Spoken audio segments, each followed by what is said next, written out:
É um texto que tem falado comigo por diversas vezes e de maneira muito prática. Aproveitando a mesa do Senhor, o último dia aí, a última ceia, para mim só tem uma mensagem que para mim ela é única no Evangelho e na vida de Jesus. E que nesse tempo tão difícil que nós vivemos, com tantas coisas para nos chamar a atenção, até mesmo em relação à própria religião, nós não podemos deixar de observar isso que Jesus ensinou. Se nós deixarmos de observar este ensino de Cristo, para mim é central, porque não é apenas o ensino que Cristo deu através de palavras eruditas de conhecimento. Esse ensino de Cristo, ele mostrou com a própria vida. Para mim, resume o seu ministério, resume o seu propósito aqui na terra. Ele vai dizer isso. E diante de tantas coisas, irmãos, eu sei que você tem muitas necessidades. Eu sei, como disse o irmão Aragão, foi um ano difícil. Eu sei que você deve ter perdido algumas coisas nesse ano. Eu sei que nós poderíamos fazer orações das mais diversas a Deus, pedindo as mais diversas coisas. Mas nenhuma necessidade nossa, individual, particular, deve tirar de diante dos nossos olhos esse ensino de Cristo, porque ele é essencial. Nós não podemos nos perder com tanta oferta religiosa e tanta proposta de fé que nós vemos e deixar de focar isso que Cristo ensinou. Foi talvez o maior dos seus ensinamentos. João capítulo 13, queria convidar você para abrir o Evangelho de João 13, diz assim: ora, antes da festa da Páscoa, sabendo Jesus que era chegada a sua hora de passar deste mundo para o Pai, tendo amado os seus que estavam no mundo, amou-os até o fim. Durante a ceia, tendo já o diabo posto no coração de Judas Iscariotes, filho de Simão, que traísse a Jesus, sabendo este que o Pai tudo confiara às suas mãos, e que ele viera de Deus e voltava para Deus, levantou-se da ceia, tirou a vestimenta de cima e, tomando uma toalha, cingiu-se com ela. Depois deitou água na bacia e passou a lavar os pés aos discípulos e a enxugar-lhes com a toalha com que estava cingido. Aproximou-se, pois, de Simão Pedro, e esse lhe disse: Senhor, tu me lavas os pés a mim. Respondeu-lhe Jesus: o que eu faço, não sabes agora, compreender-o-ás depois. Disse-lhe Pedro: nunca me lavarás os pés. Respondeu-lhe Jesus: se eu não te lavar, não tens parte comigo. Então Pedro lhe pediu: Senhor, não somente os pés, mas também as mãos e a cabeça. Declarou-lhe Jesus: quem já se banhou não necessita de lavar senão os pés, quanto ao mais está todo limpo. Ora, vós estáis limpos, mas não todos, pois ele sabia quem era o traidor. Foi por isso que disse: nem todos estáis limpos. Vamos orar, irmãos? Amém. Pai, nós agradecemos ao Senhor por esse encontro. Esse encontro não foi uma proposta nossa, não foi a gente que planejou isso. O Senhor planejou desde a eternidade. Nós temos convicção disso. Esse encontro nosso como igreja, esse encontro nosso como irmãos, esse encontro nosso como amigos, o Senhor pensou isso antes de nós. O Senhor é mestre em fazer e proporcionar esses encontros. E que louvamos, porque esse encontro não é apenas nosso, é entre nós, é contigo também. E o Senhor está entre nós, manifestado por meio da presença do Teu Espírito e por meio da Tua Palavra. E pedimos que esse mesmo Espírito que iluminou e que inspirou o evangelista a registrar essa história, ele nos conduza como mestre que ele é, para que não apenas compreendamos a Tua Palavra, compreendê-la é importante, é necessário, mas que possamos ser desafiados por ela, a praticarmos, a vivermos, a absorvermos na nossa vida, na nossa forma de vida, a palavra viva de Deus. Nos ajude assim, Pai, é o que nós te pedimos em nome e no amor de Jesus Cristo, nosso Senhor. Amém. Amém. Irmãos, eu acho que eu vou extrapolar o horário hoje. Eu não sei nem qual horário. Nem perguntei para o pastor Carlos qual horário que eu tenho. Mas aqui, essa é uma data especial, então é um momento especial, depois de muitos anos aqui, em solo guaianaziense. Então eu vou me deleitar aqui nessa noite com os irmãos, amém? Amém. Então os irmãos tenham um pouco de paciência comigo. Esse capítulo aqui é importante porque é o seguinte: Jesus está chegando próximo do final do seu ministério. E ele vai dar um grande ensinamento. E o ensinamento de Jesus é em torno da mesa, eu acho isso bacana. Mas essa mesa tem características muito interessantes. Pensa você, eu já pensei assim de várias maneiras esse texto. Eu pensei assim, um grande empresário para fazer um planejamento estratégico para a sua empresa ou para a sua vida. E no planejamento estratégico você vai contar com processos, com projetos, com pessoas. Diz aí as empresas, eu não acredito nesse discurso empresarial, que o importante são as pessoas. Eu acho um discurso meio tentar convencer você a trabalhar mais e produzir mais. Na verdade, o importante para a empresa é o lucro. Você e eu somos o meio para esse objetivo. Mas vamos acreditar nesse discurso, que as pessoas, do RH e tal. Mas no planejamento estratégico, eu e você, qualquer uma pessoa, conhecendo muita coisa, não conhecendo muita coisa de estratégia. Oi, Sofia, essa é a minha filha Sofia, ela não gosta que eu fale o nome dela. Mas no planejamento estratégico, nós vamos colocar pessoas estratégicas no nosso grupo, para a gente alcançar um objetivo. A gente vai alocar pessoas, a gente vai pegar pessoas qualificadas, com aquelas qualificações, com aquelas características, até na igreja, muitas vezes é assim, funciona assim. Então a gente quer essas pessoas, esse grupo. Então uma pessoa especialista naquela área, outra naquela, para compor o meu grupo, a fim de quê? A fim de que nós alcancemos um propósito determinado. Jesus tinha um propósito. Irmãos, vou dizer, Jesus era um péssimo formador de grupos, de pessoas. Um péssimo estrategista. Porque veja bem, ele já caminha, já há quase 2 anos caminhando com esse grupo. E quem compõe a mesa de Jesus são os piores. São os piores. Pensa você, quem está sentado nesse momento? Primeiro, que a palavra diz que o diabo entrou no coração dele. Olha, pensa você sentar numa mesa onde você vai repartir algo muito importante, interessante, necessário, um grande propósito. Você vai dar um grande ensinamento e você chama pessoas de alta confiança. A primeira pessoa, o diabo já pôs algo no coração, o diabo entrou no coração dela. O outro, um dos também, é Pedro. E Pedro, nós conhecemos a história dele. É um cara impulsivo e que Jesus sabe que ele vai negá-lo. Aí você diz, bom, tem um diabo, o outro vai negar, eu vou chamar alguém de fé. Aí você chama quem? Tomé. Eu quero um homem de fé que acredite no meu projeto. Aí você chama Tomé. Pensa nisso. Você chama 2 irmãos cuja mãe está brigando. A grande discussão deles, Jesus falando do reino dos céus, o reino não é deste mundo. E o que é que eles estão discutindo? Quem vai sentar à direita ou à esquerda? Olha o nível de discussão. E o que sobrar, na hora H, vai te deixar na mão a ver navios com teu projeto não concluído e vai embora. Essa causa está perdida. O grupo que compõe a mesa de Jesus é o pior grupo possível. Alguém diz assim, a estratégia dos 12. Alguém escreveu um livro sobre o caráter dos 12. Gente, é só ler os evangelhos, não precisa nem escrever um livro e ver que o caráter desses caras é reprovável. Reprovável. Quem é que está com Jesus? Judas. Quem é Judas? O departamento financeiro. Porque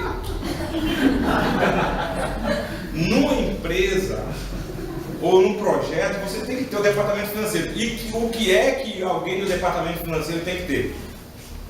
Confiança. Jesus disse, Judas, a bolsa é contigo, irmão. Você tem Mateus, que é um traidor da pátria, do seu povo. É um cara que negou a sua própria origem. que negociou com o Império Romano, que oprimia o seu povo para levar vantagem. Sabe aquele cara, você não quer nem saber o que está acontecendo, não quer saber, o importante que o meu está aqui, ó. Mateus é um cara assim. E Jesus chama esses caras para a mesa, dá comunhão. Eu pergunto para você, que comunhão é essa? Que comunhão há nessa mesa? O que é que Jesus vê? Porque Jesus... Por isso que eu não acredito em muitos livros que o pessoal lança por aí. Jesus, o maior administrador que existiu. Não. Que padrão, quais são os padrões da administração que você está usando para dizer que Jesus, se for o que você usa, o que se usa no mundo para administrar, eu acho que Jesus não se encaixa nesse padrão.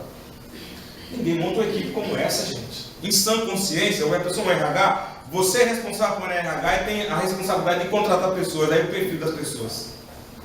Você vai ser demitido. Mas Jesus, ele senta à mesa com os pares da sociedade.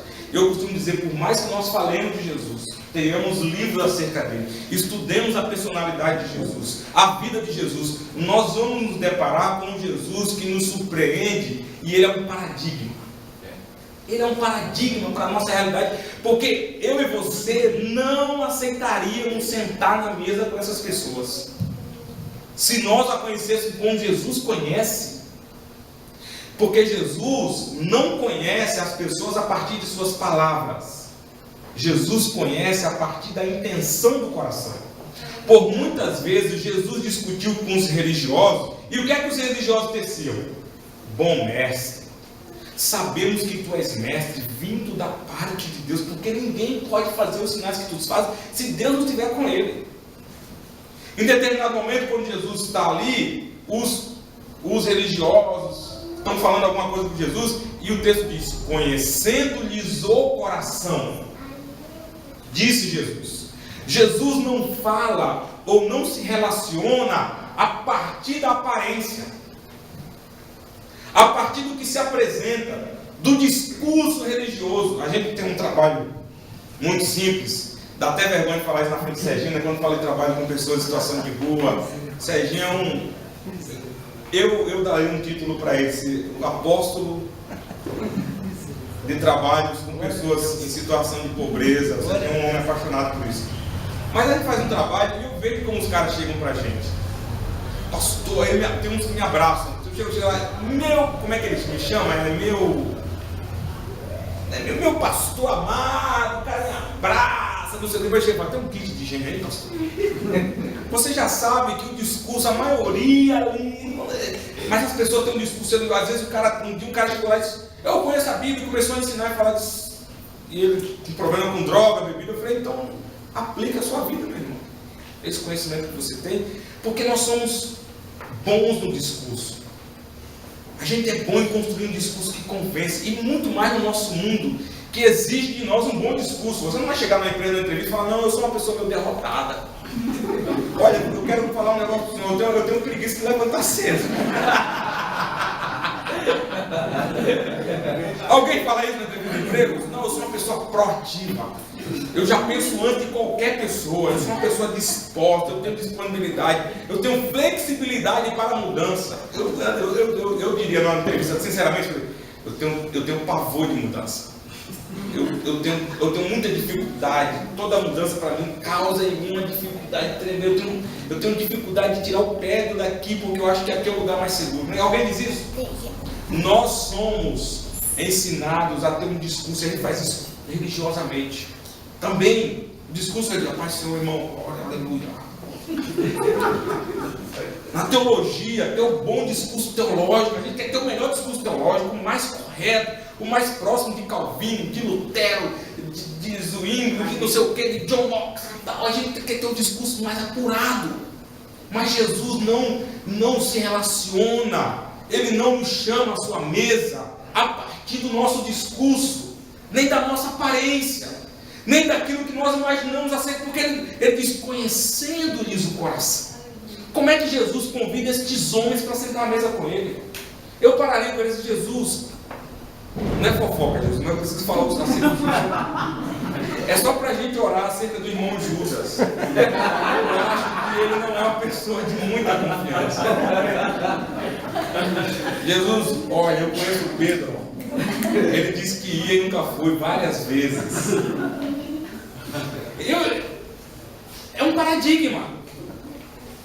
Quando os fariseus se deparam com Jesus, eles dão um título para Jesus. Ele come, ele senta com beberrões e pecadores. A pior raça, a pior espécie de gente. Quando a Bíblia diz pecadores e beberrões, é a pior espécie de gente. Com os párias da sociedade. Gente, eu e você temos pouca coragem de sentar com beberrões, comilões e pecadores. Nós temos dificuldade. Mas Jesus, como é que ele faz essa escolha? E tem mais, hein? Na igreja a gente olharia Jesus sentado na mesa e disse, puxa vida, o cara não aprendeu o princípio básico da liderança espiritual. Tem que orar antes de escolher pessoas. Você não pode sair escolhendo pessoas aleatoriamente, tem que orar. Mas nós vamos ver em Marcos que antes de fazer isso, Jesus orou. O que é pior, se podemos dizer assim, é que Jesus subiu ao monte e esteve uma noite com o Pai. E quando ele desce, ele escolhe os seus. Cara, que oração foi que Jesus fez? Com quem?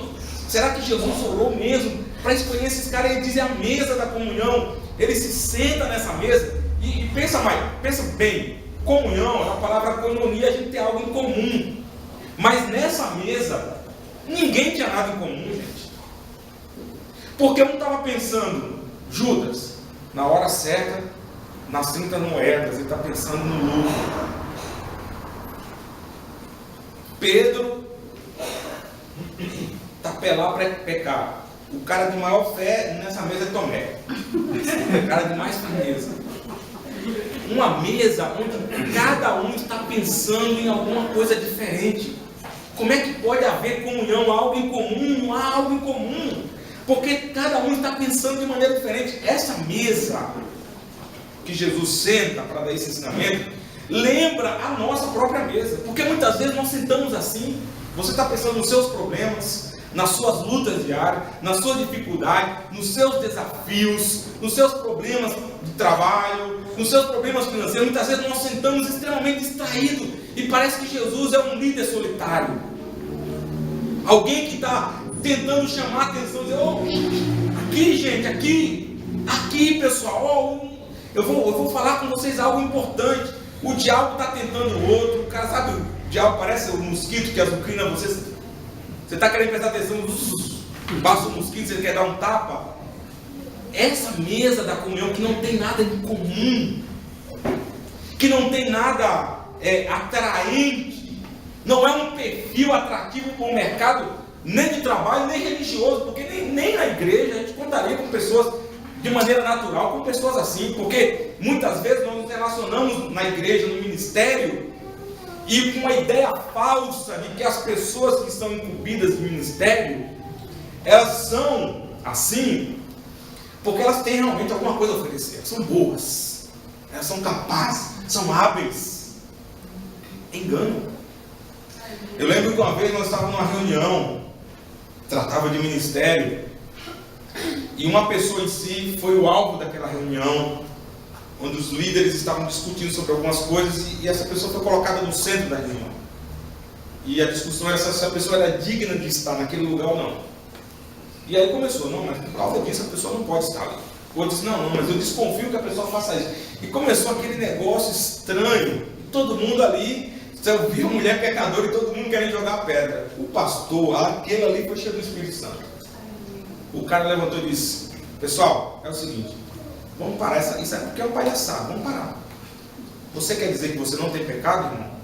Ou você está no ministério e você não tem pecado? Você quer dizer para mim, eu não tenho pecado então? Então se o critério é não ter pecado, todos nós aqui vamos levantar e vamos embora. Cara, foi um tapa até na minha cara, porque eu também estava pensando mal da irmã também. Essa irmã não merece mesmo não. Porque nós usamos os nossos critérios falsos. Porque nós achamos que as pessoas têm realmente algo bom a oferecer. É aquela velha mania assim, a pessoa não é boazinha. Ela não é tão mal assim. essa mesa expõe e nos apresenta um grupo escolhido por Jesus, cujo caráter era reprovável, cujos pensamentos eram distraídos. A impressão, a cena que eu tenho é que Jesus está solitário, olhando para a cruz, olhando para a redenção da humanidade. Você pensa isso? Toda a redenção não é dos homens. Jesus não estava pensando em salvar almas apenas. O propósito de Jesus ir à cruz era redimir toda a humanidade e toda a criação de Deus, todo o universo. Nós simplificamos muito aquilo que Jesus fez quando nós pensamos que ele veio salvar almas. E quando as pessoas dizem, eu penso mais ainda assim: nós temos que salvar as almas. Eu fico pensando, você prega o evangelho, a alma do cara sai e o corpo cai. Porque é salvar almas, o que importa é a alma do cara. Não, Jesus veio redimir tudo, trazer tudo de volta ao governo de Deus. Por isso ele disse, ele veio estabelecer o reino de Deus. Amém. É o governo de Deus sobre toda a ordem criada. Amém. Sejam homens, seja a natureza, seja todo o universo. Amém. É a redenção de tudo. Diante dessa mesa, Jesus está olhando para isso e os discípulos olhando para o próprio umbigo, olhando para as suas necessidades, olhando para as suas causas mais emergentes, olhando para as suas dificuldades, e dentro de tudo isso estão os seus caráteres. Mas Jesus se propõe a sentar na mesa. Meus irmãos, a primeira coisa que eu queria dizer diante disso é que há espaço nessa mesa para mim e para você. Amém. Se houve para esses, há para cada um de nós. Amém. E há para aqueles que estão fora, porque Jesus veio chamar os pecadores ao arrependimento. Amém. Então, meus irmãos, quando eu penso nisso, pregar o evangelho, falar de Cristo, muda completamente, porque ninguém é inalcançável. Amém. Se essa mesa foi composta por esses homens, e Cristo se propõe a sentar com eles, porque veja bem, às vezes essa mesa eu penso, não que os adolescentes são uma bênção, mas às vezes sabe aquela coisa adolescente, que às vezes é repetitiva, que às vezes a gente acha meio chato. Jesus lidou com a adolescência dos discípulos, causa do pecado, de um caráter reprovável. Essa mesa é uma mesa da comunhão, porque é na perspectiva de Cristo e não na perspectiva dos homens. Porque na perspectiva dos homens não há comunhão, o que há é separação, o que há é uma disfunção aqui dessa mesa. Não deveria ser chamada a mesa da comunhão se for da perspectiva humana. Quem são os discípulos? Não são os grandes apóstolos, não são os grandes homens de Deus, são pessoas extremamente reprováveis e pecadoras. Por isso a mesa da comunhão é aberta para todos aqueles que se aproximam dela. Quando eu penso na minha distração diante de tudo isso, às vezes eu vou orar e eu penso, meu Deus, eu estou distraído, eu vou ler a palavra, por isso como eu estou distante, eu estou distraído, estou pensando nas minhas coisas, eu quero construir o meu futuro, quero conservar a minha vida, eu quero proteger a minha família. Isso é ruim, isso é bom, mas muitas vezes eu estou tão preocupado com essas coisas que eu estou diante da mesa da comunhão e não percebo a grandeza do que é esse encontro. Porém, Cristo, e eu acho que isso é uma segunda coisa que eu queria que a gente pensasse. Cristo, quando ele senta diante da mesa, o texto versículo 2, faz questão de dizer, tendo o diabo já posto no coração de Judas Iscariotes. Jesus não se intimida com o diabo. Eu acho isso interessante demais. Eu digo para você como eu reagiria diante dessa mesa, se eu conhecesse um pouquinho do coração humano, um pouquinho, que às vezes, eu acho que no exercício de alguns dons da igreja, mas no dom pastoral, que Deus dá graça para a gente perceber um pouco do coração humano, não é, pastor Carlos? Um pouco, mas é interessante que às vezes a pessoa está falando uma coisa, mas a intenção dela é outra, e você no espírito consegue perceber isso. É um negócio bem interessante. Mas se eu percebesse um pouco do coração humano sentado com pessoas dessa maneira ao redor da mesa, sabe o que eu faria? Dar um murro na mesa, estou dando palhaçada. Aí o diabo vai me intimidar, Deus, aí, se eu me dá autoridade, o diabo vai sentar na mesa comigo.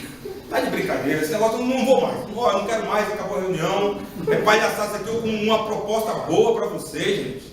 Eu vim aqui com todo o meu esforço, deixei meus pais em Nazaré, deixei uma vida, olha, eu tenho uma carreira acadêmica teológica, com 12 anos, eu já dava aula para os doutores. Eu tinha uma carreira teológica. Você não tem noção, abri mão disso para sentar com vocês. Essa palhaçada aqui está pensando só em dinheiro. Passando a você, pensa que eu não sei não? Eu quero que o colégio apostólico saiba nessa noite essa revelação. Deus me mostrou, Judas está pegando dinheiro.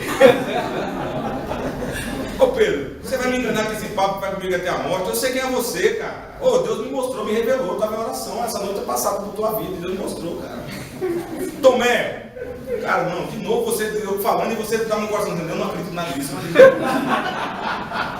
Cara, eu levantaria daquele negócio, ó, e vazaria. Sério, ia embora. Mas Cristo, eu acho isso, é o paradigma, gente. Porque por mais que fale, ele nos surpreende. Porque o texto diz, tendo Judas, o diabo entrado, no versículo 3 diz, sabendo este que o Pai tudo confiara às suas mãos. Cara, aquela mesa foi a mais dramática. Aquele lugar era o mais improvável. Dali não nasceria nada. Você pode ter conhecimento de estratégia, de negócio, ter lido a arte da guerra, pode ter feito qualquer coisa. Dessa mesa, desses caras não sairia nada. Porém, o texto diz que o Pai tudo confiara às suas mãos. Jesus sabia quem tinha dado aqueles homens nas mãos dele. Jesus sabia que Deus era soberano. Jesus tinha consciência que Deus tinha controle. Ele tinha confiado. Jesus não estava ali conhecendo o coração dos homens a partir da perspectiva dos homens. Jesus estava ali a partir da perspectiva divina. Ele estava cumprindo uma missão que lhe foi dada. Não foi naquele momento. A Bíblia diz, antes da fundação do mundo, lhe foi dada essa missão. Ele estava ali, sabia quem tinha o controle. Muitas vezes, eu e você vamos estar diante de situações e nós precisamos ter a perspectiva de quem está no controle. Isaías teve essa experiência, capítulo 6 do livro de Isaías. Isaías tem uma visão. E aquela visão de Isaías, ela está muito linkada, relacionada ao momento que ele está vivendo em Israel. Israel está passando por uma crise política, porque morreu seu governante. As nações estão querendo invadir. A questão está muito bagunçada, está muito instável. Mas Isaías tem uma visão daquele que está sentado no alto e sublime trono. Não é no trono, é no alto e sublime trono. Aquele que tem o trono da história. Meu irmão, irmã, não é a gente ser, primeiro, não é a gente ter ser alienado. Não, o mundo está caindo, mas eu não estou nem aí. Jesus vai voltar mesmo. Não, não é isso. Eu tenho consciência da realidade do mundo. Eu tenho consciência da realidade da dureza do coração humano. Eu tenho consciência do caráter reprovável das pessoas. Mas eu sei quem está no controle da história. Eu sei, Jesus diz, o texto diz, ele sabia que o Pai tudo confere às suas mãos. Uma outra coisa, e que ele viera de Deus. Ele sabia a sua origem.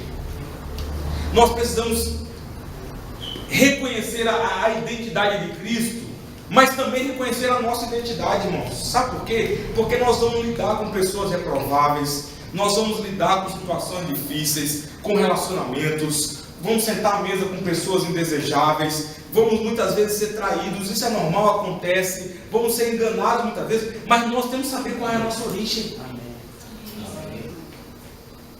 De onde você veio? Quem você é? A Bíblia diz que nós tínhamos uma origem antiga, a origem que foi dos nossos pais, mas agora em Cristo nós temos uma nova identidade, nós temos uma nova origem. É a partir dela que nós nos relacionamos, que nós convivemos, é a partir dela que nós estabelecemos a relação com Deus. É a partir dessa nova origem. Os evangelhos, eu não anotei aqui, mas ele sabia para onde estava indo, sabia que o seu tempo era curto, ele sabia a sua origem. As dificuldades vão acontecer, vão. Relacionamentos vão acontecer, vão. Dificuldades vão. Mas você tem que saber quem você é. Qual é a sua origem? Você foi gerado em Deus. Até mesmo quando você olhar para você e se sentir um desses participantes. Porque eu já observando o colégio apostólico, eu percebi que eu realmente faço parte dos 12. Na verdade, eu não faço parte dos 12. Eu tenho um pouco dos 12 em mim. Uma coisa meio... Às vezes eu sou Pedro. Às vezes eu quero ser um pouco de Judas ali, mas se eu não declarar, se eu não fizesse, eu aquela... Não é ser desonesto. Aquela coisa que ninguém viu, né? Se você assasse o piano, só ninguém viu, né? Às vezes eu tenho um pouco do Judas. traidor. Às vezes eu tenho um pouco do Tomé, me falta fé. E quantas vezes me falta fé? Quantas vezes eu saio do culto, eu costumo dizer, cuspindo fogo no chão. A labareda sobe. Aquele irmão aí saiu do poder mesmo. Mas quantas vezes eu tremo na base, Deus? Quantas vezes eu digo, será que vai mesmo? Será que isso é isso? Eu preciso tocar as feridas do Senhor novamente. Dizer, será que é isso? É isso? Então eu me vejo um pouco de tudo isso. Mas Jesus sabia a sua origem. E ele diz, sabia que viera de Deus e voltava para Deus. Ele sabe a sua origem e sabe a sua finalidade. Ele sabe para onde ele está indo. Ele sabe qual é o fim último de todas as coisas. E muito mais, nós precisamos ter essa consciência. Para onde nós estamos indo?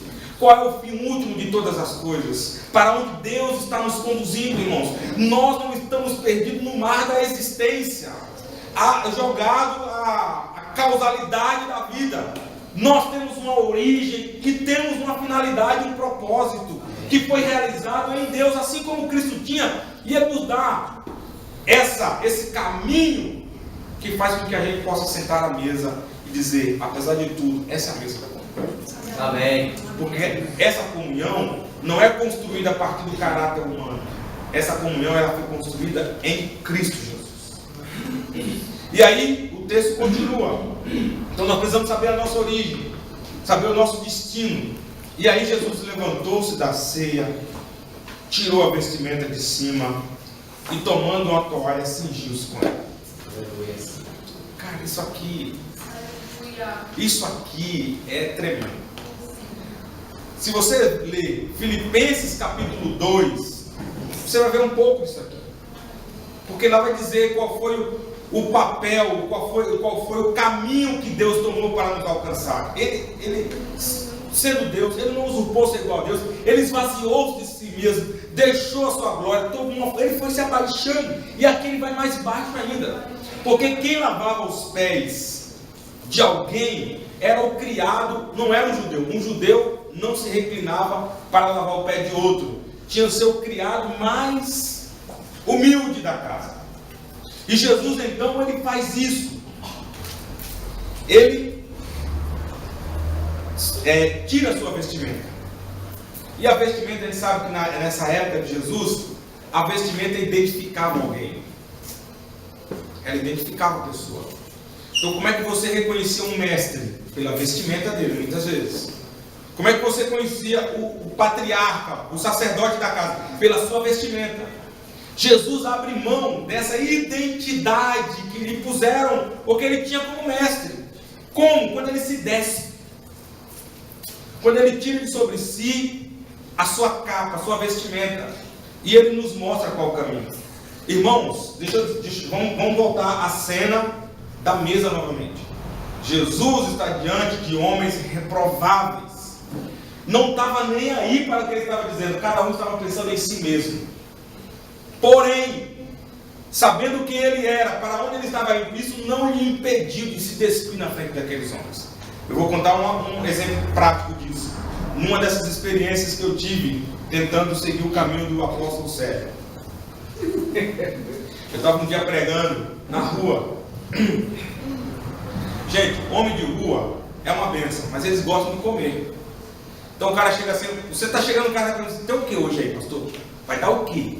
Tem uma raiva com o cara me pergunta, não vou dar nada. Eu vou dar a palavra de Deus que é bom para matar a tua fome da alma. Não, pastor, você disse, eu vou ficar aqui, eu quero oração também.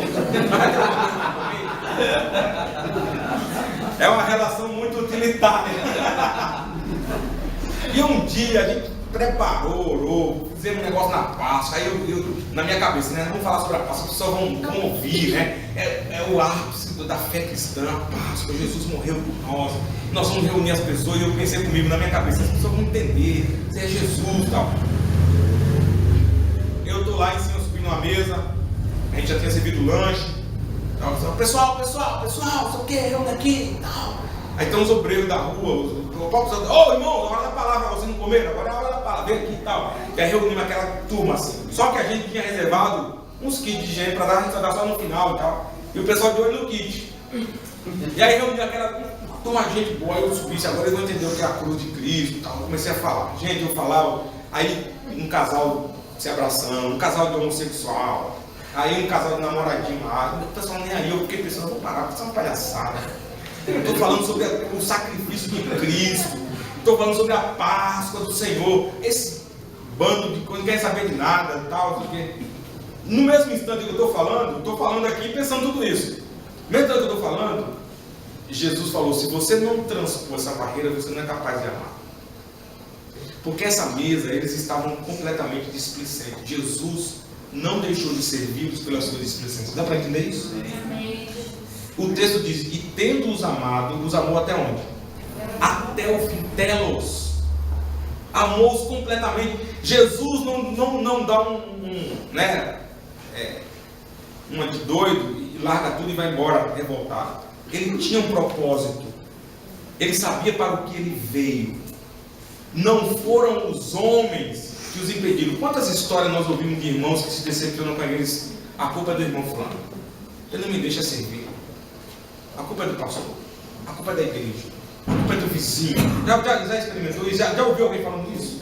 Já teve vontade de dizer isso? Eu já tive muitas vezes. Já falei para dentro.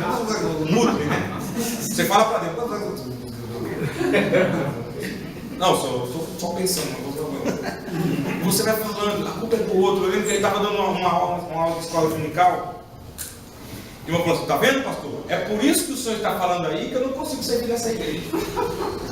Porque o pessoal gosta de podar aqui, porque ele sabe do meu potencial. O cara levantou a bola para eu chutar, né?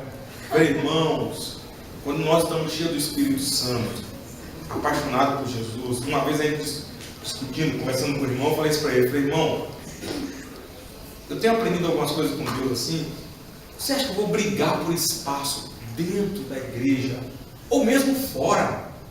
Você acha que eu vou brigar por um espaço? Não, mas aquele irmão faz, eu não faço, aquele outro diz, eu não digo. Não tem espaço quando você sabe a sua origem, sabe para onde você está indo. Qualquer pessoa, qualquer espaço é lugar de você servir. Amém. Amém. Você exercer o serviço a Deus.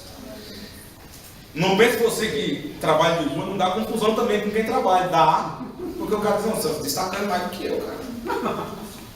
Ou você está... Não, peraí, eu gostaria de servir o Tom, por que só você pode servir o Tom?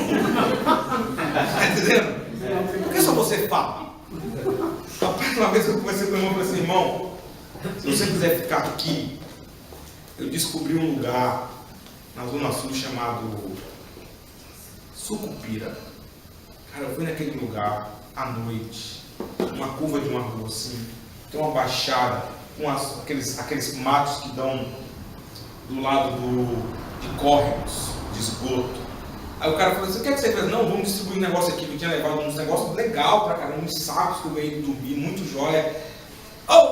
Começou a gritar, gente, parecia os zumbis, eles iam sair de dentro do mato, assim, os caras, cadê? O que é que tem aí pra nós aí? Meu, um monte. Eu perguntei, mas quantos teus tá aí? Eu falei, ih, rapaz, tem muita gente aí. Mas nesse mato? Ele falou, é. Tu foi pro irmão, eu vou lá, você sabe onde é o Sucupira? Eu falei, tem gente precisando. Eu vou lá pro Sucupira, cara. Tá entendendo? Não tem essa questão. Jesus sabia disso. O caráter dos homens não foi barreira, porque muitas vezes assim, esses são um bando de pilantra. Já vi gente falando. Esse pessoal de rua é um bando de aproveitador. E são mesmo. De certa maneira são mesmo. Por quê? Porque eles são pecadores, gente. Se às vezes dentro da igreja tem gente que aproveita, mas na rua. Onde a relação é utilitária, onde eu preciso sobreviver. Não é isso que vai me impedir de servir aos homens. Não pode ser. Amém. É porque eu sirvo, porque eu sei de onde eu vim e para onde eu estou. Amém. Eu sento à mesa da comunhão e reparto da minha vida, da minha intimidade, dos meus sonhos, dos meus projetos em Deus, com pessoas que não estão nem aí, não é por eles. É porque eu sei de onde eu vim, para onde eu estou vindo. Eu sei a minha origem, a minha identidade. Jesus sabia disso. Ele disse, tudo bem, eu vou mostrar para vocês como é que serve. Eu não preciso dessa identidade vestida. Eu não preciso desse peso que muitas vezes nós temos, porque muitas vezes as minhas razões, o meu título, a minha origem social, a minha origem acadêmica, isso nos impede, é uma roupa. Jesus se desce. E ele se abaixa e toca o lugar mais imundo de um homem nesse tempo, que é os pés.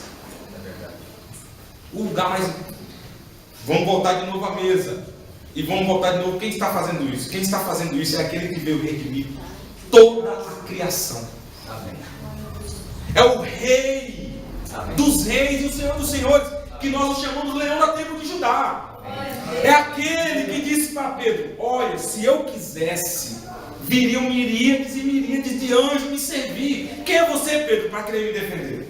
Se eu quisesse, bastava uma ordem minha, e as hostes celestiais, angelicais, viriam me servir. É ele que está se abaixando para tocar nos pés daqueles homens distraídos, daqueles homens despreocupados, que pensavam em si mesmo. O serviço cristão ensinado por Cristo é um serviço completamente abnegado de nossas prerrogativas, sejam elas quais forem.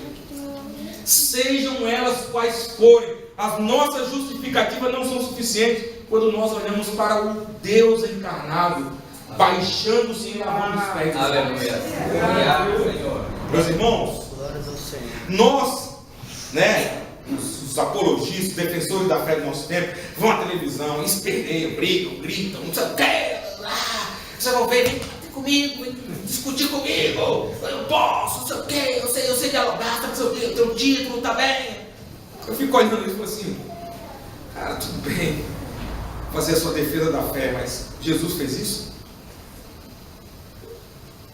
Porque quando eu vou para esse campo do debate, do diálogo, eu vou encontrar muita resistência, mas quando eu vou para o campo do serviço, eu calo a boca de todo mundo.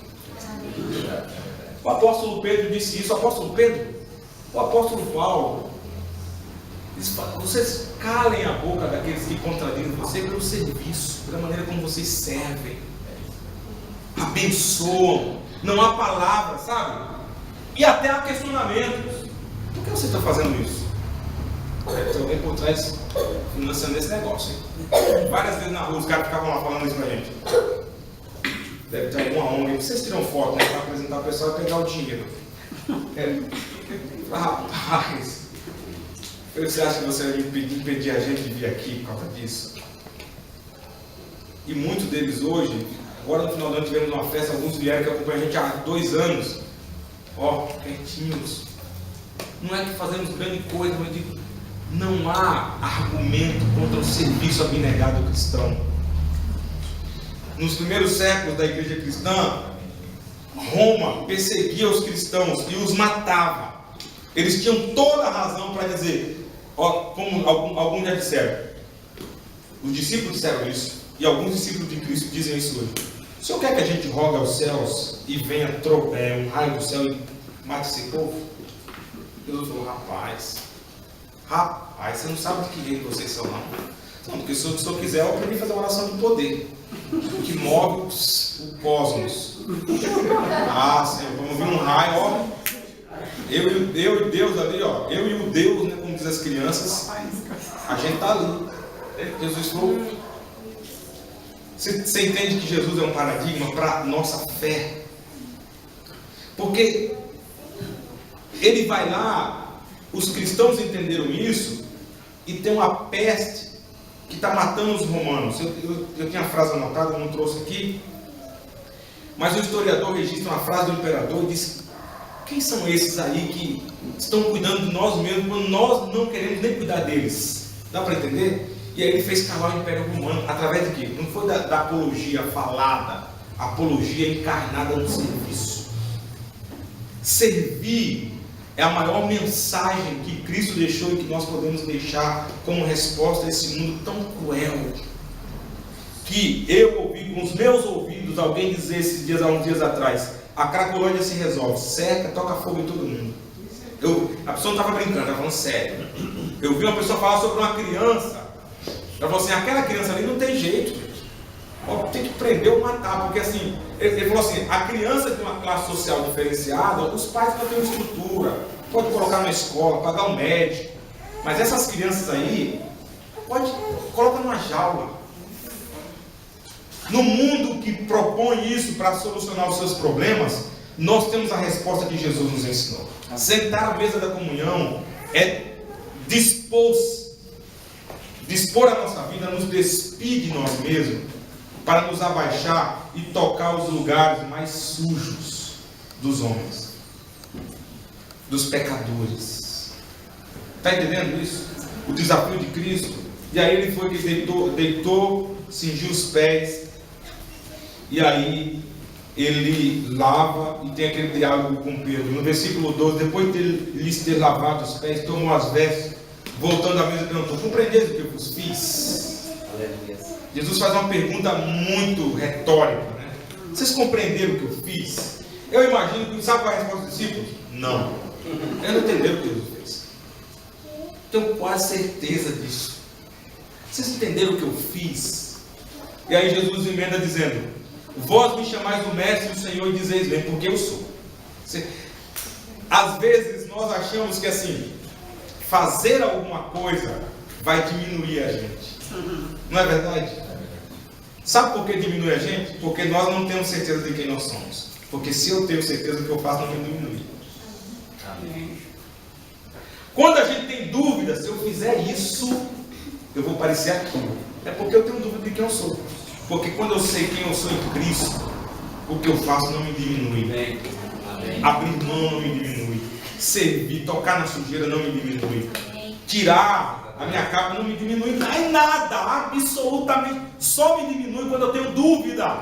Eu acho que eu sou o que eu não sou. Mas quando eu sei quem eu sou em Cristo, tudo que eu realizo glorifica a Deus, não me diminui nada. Jesus diz: vocês compreendem o que eu fiz? Vocês me chamam de mestre, eu sou mestre. Jesus não tira a capa e diz: não, agora eu deixei de ser. Não, eu sou mestre, eu sou. Porque também não... Quando alguém tem dúvidas, pela misericórdia de Deus, não sei o que e tal. Calma, irmão, não precisa se justificar. A gente já sabe que é pela misericórdia. Se não fosse, irmão. Alguém diz assim: essa situação só pela misericórdia, as outras não. Ou então assim, essa situação só com muita oração, e as outras não. Você está entendendo como a gente acha que algumas coisas podem ser, outras não, que algumas coisas precisam de Deus, outras nem tanto. Deus pode agir aqui, mas nessa aqui mais ou menos. Se ele for um pouco, eu consigo, eu dou conta. Olha como nós temos uma falsa ilusão sobre nós, o que podemos, o que devemos. Mas Jesus diz: eu sou mestre. Vocês me reconhecem como tal? Eu de fato sou. Porque eu sou, no 14, ora, se eu sendo o Senhor. Essa palavra que Jesus usa para Senhor, a gente sabe, é Kyrios, é a palavra que é usada para o imperador romano, ou então, e é isso de fato que é usado como Adonai, que é o Senhor criador de todas as coisas. Ele diz: eu sendo este Senhor, não o Kyrios como César, mas o Senhor criador de todas as coisas, e mestre, vos lavei os pés, também vós deveis lavar os pés uns dos outros. Aí Jesus não pede por favor, Jesus não diz: há uma possibilidade de. Jesus diz: vocês devem fazer isso. Amém. Amém. Porque se eu sou Senhor e mestre, e vocês dizem, a gente não canta: és meu Senhor, meu mestre, meu Salvador, e não diz isso? Pronto, irmão. Então, se você não sabia, você confessou pelo louvor. Porque o louvor é uma maneira de enganar a gente a confessar aquilo que a gente não quer. E a gente confessa de graça, né? Porque vai tocando aquela melodia, a gente vai dizendo: isso mesmo, eu abro mão da minha vida, de tudo que eu tenho, não sei o quê. Aí vai que vai embalado, né? Quando a gente pensa no que a gente disse, sim, rapaz. E agora, se isso fosse um contrato, né, doutor Carlos? Fosse um pode executar. Você disse daqui, ó. Jesus pega aqui, naquele dia você estava cantando na igreja, meu amigo. Você disse que ia servir, velho. Já pensou se Deus fizesse isso com todos esses louvores que a gente canta? Meu Deus do céu. Jesus diz: olha, eu sou o Senhor e Mestre. Vocês me reconhecem. Já que vocês me reconhecem, também vós deveis. Essa palavra deveis é uma palavra no original. Ela tem o seguinte significado: esse dever é ter uma dívida. Não somente uma dívida, qualquer dívida. É uma dívida que se expressa através de obrigações humanas e éticas. A palavra é muito forte, essa palavra. Quando Jesus diz: vós deveis, a gente pensa assim: dívida, se tiver possibilidade, eu vou, né? Se passar 5 anos, a lei brasileira diz que ninguém pode ser devedor ad eterno. prescreve. Essa dívida não. Deixa eu dizer uma coisa para você, eu sei que está aqui nessa noite, depois de falar de tantas coisas boas, você tem uma dívida. Você reconhece Ele como mestre do Senhor? Você e eu temos uma dívida. A igreja do Senhor tem uma dívida. Dívida, quando não é paga, ela é o quê? Executada. Eu não estou dizendo que ninguém vai perder a salvação, é de graça, ninguém vai ganhar a salvação para fazer. Mas eu estou dizendo que nós temos uma dívida. Jesus é Senhor e Mestre. E Ele, de certa maneira, Ele vai nos cobrar essa dívida. E não é com uma forma de peso. Ele sabe como é que Ele vai cobrar? Eu sou Senhor e Mestre, o que é que eu fiz? Por que vocês não querem servir? Por que vocês não se abaixam para tocar a sujeira daqueles que são imundos? Porque você que eu digo, é genérico, não é você, igreja Manaim aqui de Guanás. Porque você discrimina, põe de lado, taxa, põe etiqueta, se afasta. Por quê? Você tem uma dívida. Se você reconhece que Ele é Senhor e Mestre, Ele deu o exemplo. Amém. Façais vós também. Mergulhe nas entranhas do mundo, da criação podre. Não espere encontrar ninguém bom que sente a mesa com você, porque, desculpem, mas nós também não somos essas pessoas tão bonitinhas que nós aparentamos ser. Amém. Porém, nós estamos diante da mesa dele e Ele graciosamente nos entregou a sua vida. Amém. Nós temos uma dívida para com o mundo, não é com a igreja, com os da fé, mas com aqueles que não são da fé. Nós temos uma dívida. Jesus disse isso. Vocês devem fazer. Lava os pés uns dos outros. E Jesus disse, sabe por quê? E eu acho isso interessante. Porque Jesus era reconhecido como aquele que tem autoridade. Porque ele apenas não montava um discurso, sabe? Que a gente muitas vezes costuma. E na teologia, isso é muito interessante. Que às vezes a gente julga, não tem jeito, né? Às vezes você vê alguém falando assim, mas você não é tudo isso. Não. É claro que o ensino está acima daquele que ensina. Mas muitas vezes nós buscamos a construção de um discurso, seja ele teológico, filosófico, de vida, que a gente se encaixe, né? Ou então moral. Eu não roubo, eu não mato, eu não devo nada a ninguém, eu sou uma pessoa honesta. Não! E a gente constrói esse discurso. Jesus não construiu o discurso, Ele deu a sua vida como exemplo. Ele disse, porque eu vos dei o exemplo para que, como eu vos fiz, façais vós também. Dá para entender isso, irmãos? Se nós o reconhecemos como Senhor e Mestre, nós temos uma dívida. O apóstolo Paulo reconheceu isso, ele diz, ai de mim, se não pregar o Evangelho. Ai de mim, não tem como conter essa verdade dentro de um grupo ou dentro de mim mesmo. Ai de mim, pesa sobre mim essa responsabilidade. Esse peso também é um peso, de certa maneira, de cobrança. Mas é um peso por causa do exemplo dele. Porque se for só fala, Jesus, você falou. Mas ele disse, eu vos dei o exemplo. Vocês são indesculpáveis. Vocês precisam levantar dessa mesa, pegar a água, bacia e toalha e lavar os pés. Amém. Mas aquela pessoa não merece, mas ela é indigna, ela é falsa, ela é mentirosa. É isso mesmo. Mas Jesus, assim, pois é, eu sentei na mesa com eles e sento na mesa com vocês. A mesa da comunhão está aberta a cada um de nós. Glória a Deus. Porque de alguma maneira todos nós nos identificamos com aqueles discípulos. Mas também nós temos o convite da graça de sentar à mesa. Mas temos o desafio quando nos levantamos dela. Não podemos reter as mãos. Irmãos, tem um canto que diz trabalhar na seara do Senhor. Arregacemos as mangas. O ano de 2018 está se aproximando. Há muitas oportunidades de servirmos a Deus. Amém.